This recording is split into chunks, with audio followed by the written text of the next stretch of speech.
All right, so early in July, we had done an oil change on our 2019 Honda Pilot, and with that, we took an oil sample and sent that into Blackstone Laboratories.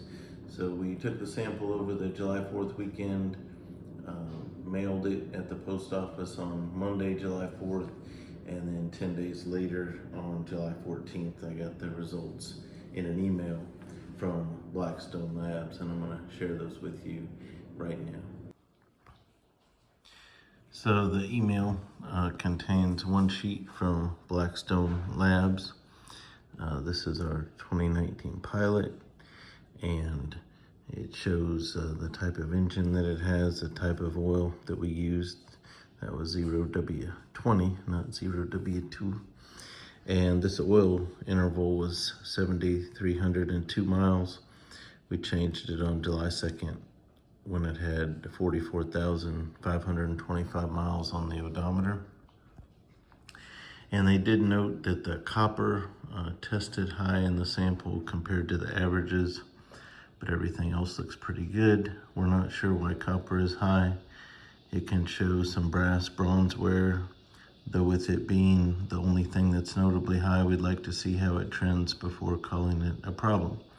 The trace of fuel is no problem and no other contamination was found. We'd like to be able to recommend longer intervals, but with copper testing high, you might do another 7,000 mile run first, just to get the best apples to apples look at copper first. So 7,302 miles on the oil, 44,525 miles on the odometer. Sample date, July 2nd, 2022. So there's our measurements on all these aluminum, chromium, iron, etc.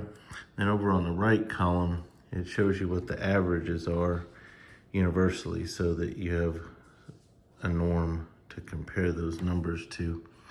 And so the only one of interest on this one was the copper right there at 37. So if you follow that across, it's normally at, if I can get it to focus, at 8. So that's why they're a little concerned about that one. So that's the only thing of note there. These other values looked good, viscosity and everything. So no other issues. So we're just trying to decide if we should stick with 5,000 mile changes or if we should go to a 7,500. So that's our results from that one. If you'd like to see the first video where I took the sample for this during the oil change, I'll put a link to that in the description. Thank you for watching.